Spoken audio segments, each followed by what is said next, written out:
Take a look at this right here. That little dot at the top of the screen is flying in fast and low.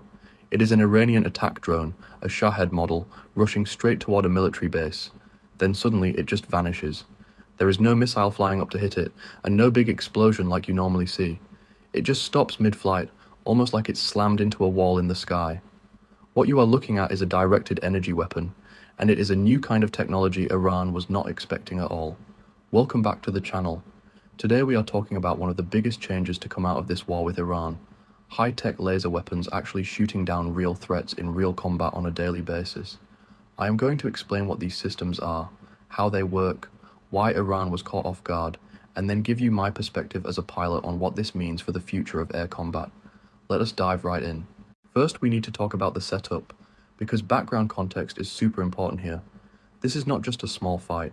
It is a long, heavy war involving the United States, Israel, and Iran, and experts are calling it the second big drone war after what happened in Ukraine. That means both sides are using every weapon they have, testing brand new equipment in actual battles, which is pretty rare. Usually you only test weapons on a closed practice range, but this fight has turned into a real-life testing ground for the most advanced tech on Earth. Right in the middle of this, Iran has been relying heavily on sending massive groups of drones and missiles all at once. The strategy is simple: send a huge wave of cheap attack drones first to trick the enemy defenses into using up all their ammo. Then, right behind the drones, send in the faster cruise missiles and ballistic missiles because the air defenses are now tired, busy, and out of shots. They hope a few of those big missiles get through. It is just a numbers game, a war to see who runs out of stuff first. For a long time, that strategy worked really well. Standard defense missiles, like a Patriot missile, cost millions of dollars for every single shot. But a cheap Iranian Shahed drone only costs a few $1,000s to make. So every time the US or Israel fired $1 million missile at a cheap drone, Iran was winning the money game, even if their drone got destroyed. That was the money trap Iran was betting on. Super cheap drones versus super expensive missiles. They figured eventually the other side would run out of money or run out of missiles. That is the exact problem the US military wanted to fix, and it is why this new shift is such a big deal. So let us look at the actual weapons being used. First, there is a system called Helios. Then there is one called Odin. Over in Israel, they have a system called Iron Beam. All of these are directed energy weapons, which means instead of shooting a heavy metal bullet or a missile, they shoot a super concentrated beam of energy, basically a powerful laser, right at the target. Just to be clear, this is not like movie lasers where you see a bright red line zapping across the sky. Most of the time you cannot see the light beam at all because it uses a type of light human eyes cannot pick up. What it actually does is focus a massive amount of heat onto one tiny spot on the drone until it melts the metal, ruins the computer inside, or blows up the bomb before it gets anywhere near its target. So when that drone in the video disappeared with no big missile trail or huge blast, that is classic proof of a laser kill. There is no smoke in the sky and no missile flying up. The target just loses power and crashes, or if the light hits the bomb inside just right, it pops into a small fire high up in the air. Here is why this is such a game changer, and I want you to really think about this part. A single Patriot missile costs millions of dollars, but these laser systems only cost a few dollars per shot, literally just the price of the electricity used to power it up. You are not building and launching a whole new physical rocket every single time. So all at once, the math game Iran was relying on turns upside down. Now the people defending the base have what is basically unlimited ammo, as long as the power stays on, and the machine does not get too hot. You can keep shooting drone after drone for almost no money compared to traditional missiles. That completely changes how armies defend against big drone swarms, and it is something Iran's plan was never designed to beat. Here is how it is actually working on the ground. Both the US systems and the Israeli Iron Beam have been used to knock down Iranian drones during this fight. When you picture what these drone attacks look like, dozens of slow, cheap drones all flying in together, traditional air defense systems have to make a tough choice for every single drone. Is this cheap target worth using a multi-million-dollar missile on? With a laser, you do not have to worry about that choice anymore. You find the drone, lock onto it, melt it down, and then quickly move the beam to the next drone in line over and over again. The only limit is how fast the computer can find the next target and how cool you can keep the machine. It is basically a defensive gun that never runs out of ammo. Now let us talk about why this surprised Iran so much, because this is really the core of the story. For over 10 years, Iran focused on making tons of very cheap weapons, like drones and simple rockets, that cost a fraction of what Western gear costs.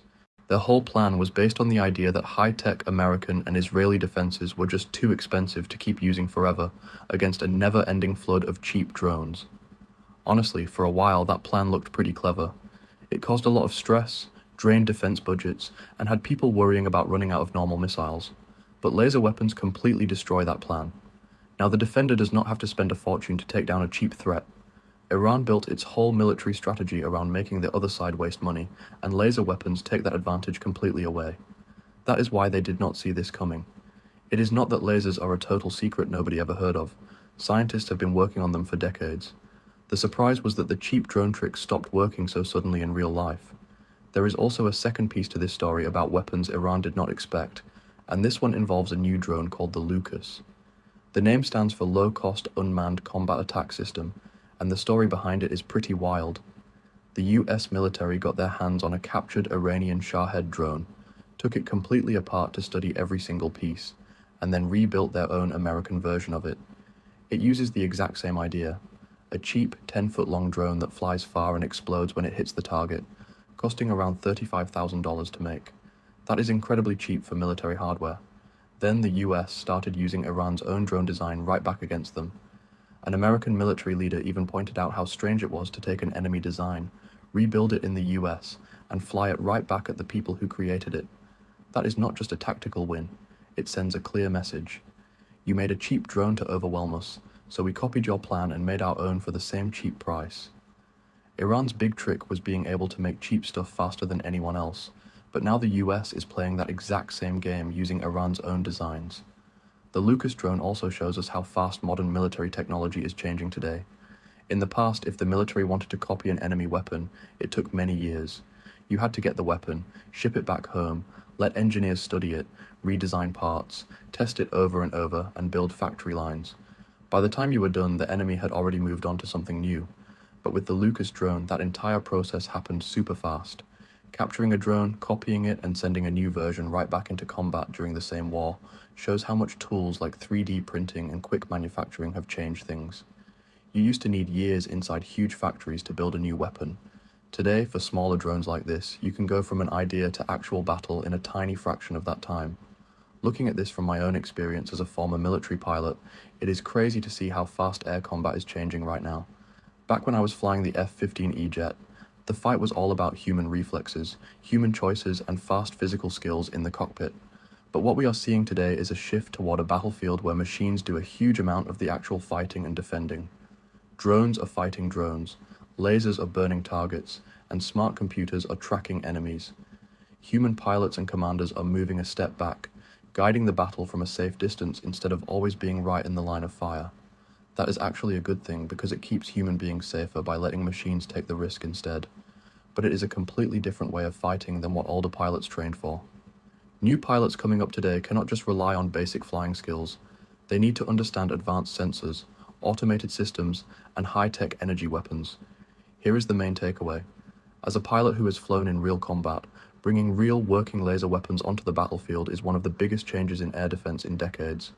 It does not mean drones or traditional missiles are useless now.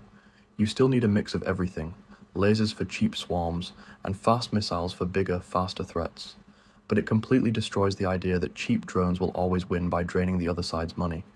For years, the advantage was on the side of the cheap attacker, but that advantage just took a huge hit. Armies all over the world are watching this war very closely to see how well these new weapons actually work in real life. Honestly, as someone who loves military technology, watching this happen in real time is really fascinating.